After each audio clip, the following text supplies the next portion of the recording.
Oi, meus queridos, estamos de volta. Esse é o terceiro vídeo do Prepara sobre evolução. Agora a gente vai responder exercícios. Aqui quem fala é Suzana Freitas. Essa é a aula de biologia para o Prepara sobre evolução.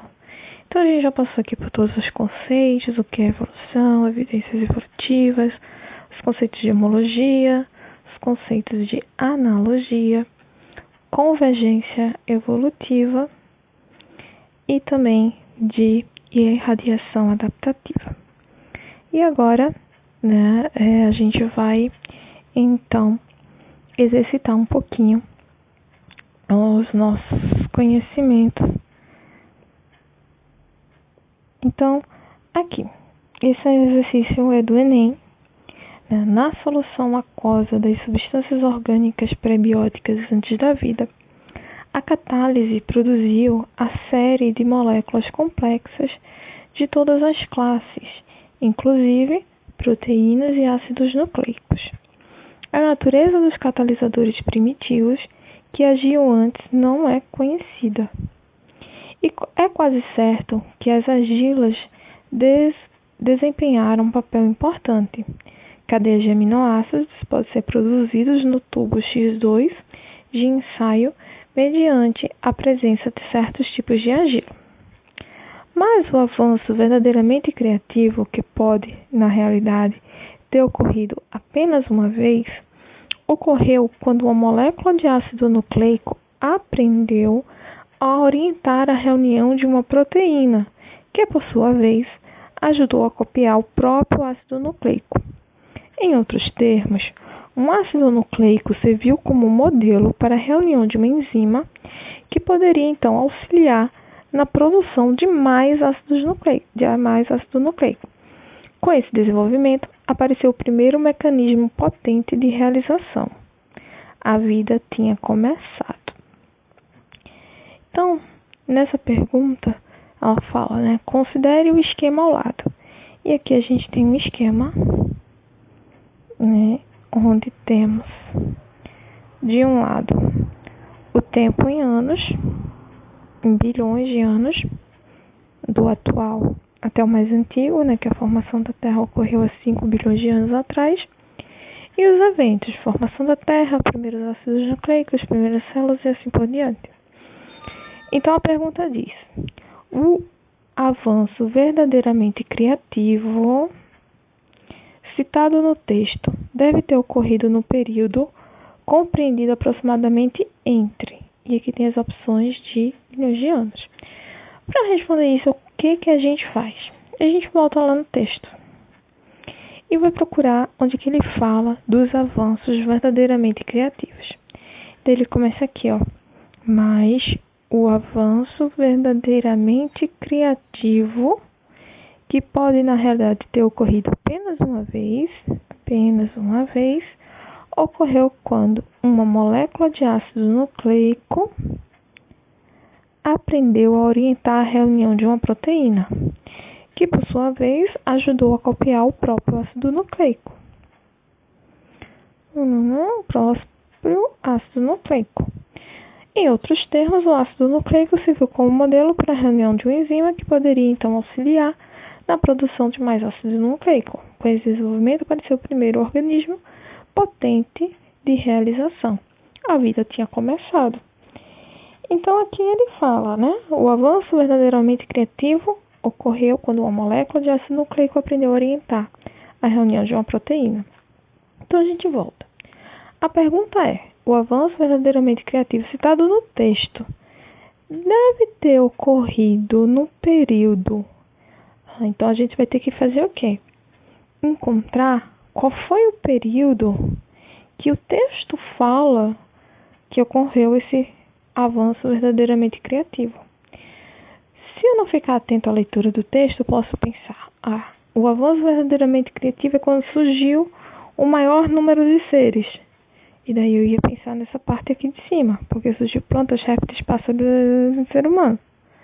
Mas não é isso que ele pergunta. O que ele pergunta é qual é o avanço verdadeiramente criativo que foi citado no texto.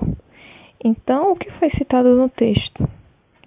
De volta aqui, ele diz que quando uma molécula de ácido nucleico aprendeu a orientar a reunião de uma proteína, que por sua vez ajudou a copiar o próprio ácido nucleico.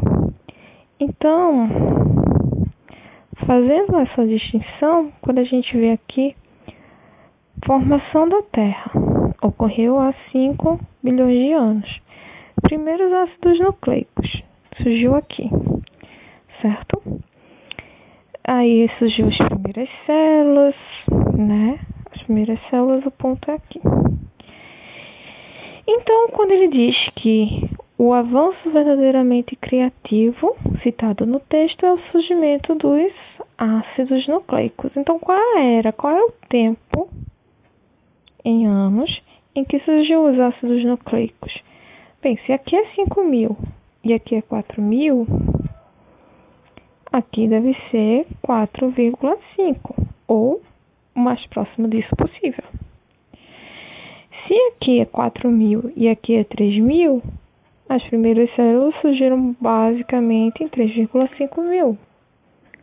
É o que se espera, certo?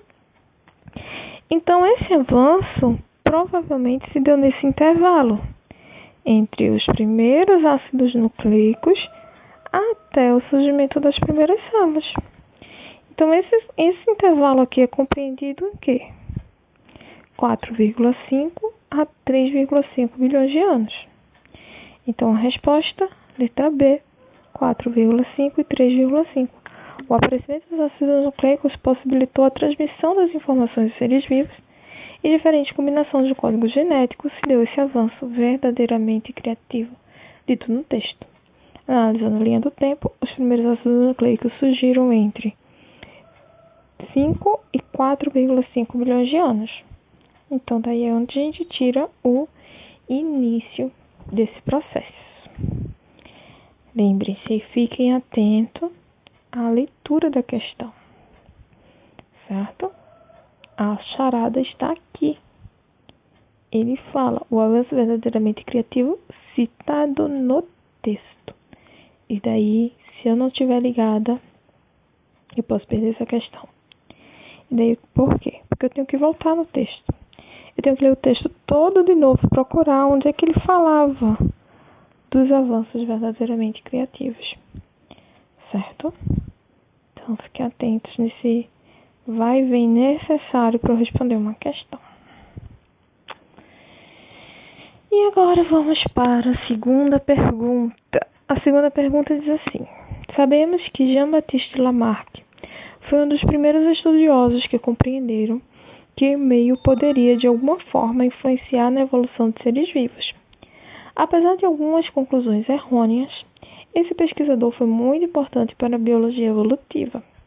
Marca a alternativa que indica os 2 pontos principais da teoria que ficou conhecida por lamarckismo. A. Seleção natural e mutação. Seleção natural é quem? É Darwin. Né? Nem tem condição de eu considerar isso como Lamarck. A gente sabe que é Darwin, então ela está errada. Lei do uso e do desuso, beleza, está correto. Mas seleção natural, não. Seleção natural é Darwin, eu não posso nem confundir isso. Então a letra B também não pode ser. Lei do uso e do desuso e lei da necessidade? Opa, pode ser. Mas o que é a lei da necessidade? Algo que é necessário, continua lá? Isso realmente foi Lamarck que disse? Será? Vamos lá. Lei da herança dos caracteres adquiridos. Sim, foi sim. Lamarck disse que, né, o ancestral ele passa para o seu descendente aquela característica. E é exatamente a chamada da herança dos caracteres adquiridos. Lei do uso e do desuso também. É a mais conhecida, né? Lei do uso e do desuso. E a outra, seleção natural. Já sabe que não é Darwin, é seleção natural. Então a resposta é a letra D. Herança dos caracteres adquiridos, a lei do uso e desuso. né, os principais pontos. Se a gente voltar lá no slide, onde a gente fala de Lamarck, aqui, ó, lei do uso e desuso e transmissão dos caracteres adquiridos, certo? Então, letra D. Beleza? A outra questão, existe várias evidências que sustentam o fato de que a evolução aconteceu e acontece nos dias atuais. Dentre elas, podemos citar os fósseis, que são restos ou vestígios preservados da existência de organismos que viveram no passado. A respeito dos fósseis, marque a alternativa incorreta. Opa, prestar atenção. Incorreta, ou seja, aquela que não tem uma propositiva verdadeira, né? Vamos prestar atenção porque muitas vezes a gente perde questão por conta disso. Então aqui, os fósseis evidenciaram que há milhares de anos as espécies existem e eram diferentes das atuais, né? Isso aqui é verdadeiro, né? Os fósseis realmente evidenciam como as espécies existiam, né, há milhares de anos, são diferentes das atuais. Através dos fósseis é possível observar claramente a evolução de cada espécie, pois não há falha. Eu estou em dúvida, será que não há falha? Os fósseis são assim tão claros? Não tem nenhum errozinho? Não sei, talvez. Vamos deixar aí. Com o uso dos fósseis, é possível até mesmo entender as condições climáticas da época em que aquele organismo viveu. Verdadeiro. Sim, é possível entender como é que ele comia, quais eram as condições do ambiente, adaptações do corpo e tudo mais. É possível sim. Ok. Para descobrir a idade de um fóssil, muitos pesquisadores utilizam o método de datação carbono 14. Verdadeiro. É o método utilizado em arqueologia e paleontologia, certo? Sempre, porque o isótopo carbono 14, ele se perde com mais dificuldade, né? Ele é mais denso, ele é mais pesado, então ele demora mais. Então se faz a datação procurando a quantidade de carbono 14, que daí a gente consegue descrever em que momento histórico aconteceu, né, a existência daquele material, inclusive de fósseis. Nem todos os seres que morreram tornam-se fósseis, uma vez que uma série de condições especiais é necessária para que a fossilização aconteça. Verdade. Nem todos os seres tornam-se fósseis, alguns simplesmente se degradam, né, e se perdem, viram novamente aquela coisa, né? Vindo pó e ao pó voltarei. Alguns seres simplesmente voltam a ser pó, degradam-se o corpo completamente, não deixando registro fóssil. Então, o que está errado é isso daqui, né? Através dos fósseis é possível observar claramente a evolução de cada espécie. Não é possível, né? E não há falhas. Há muitas falhas. Dá pra gente observar a evolução? Dá sim, mas claramente não acho que é tão claro assim não, certo? Precisa de uma boa interpretação do que está ali naquele fóssil. E dizer que não há falhas é o maior erro, tá? Os registros fósseis, eles são incompletos. Eles precisam de muita interpretação, de muito estudo, para poder a gente juntar as partes do quebra-cabeça evolutivo das espécies. Bem, gente, foi isso que eu trouxe para vocês. Eu espero que vocês tenham gostado. Deixem um feedback de tanto de aplicativo que eu posso utilizar para melhorar a videoaula, de se foi bom, se foi compreensível. Eu sei que o áudio talvez não tenha ficado muito bom, porque eu tô realmente com dificuldade de encontrar um lugar silencioso aqui para fazer a gravação das videoaulas. Mas eu espero que a gente esteja se compreendendo, certo? Eu vou marcar um momento para tirar dúvidas online. É só ver no grupo, ok? E a gente vai se falando. E bons estudos para todo mundo. Beijo, até a próxima.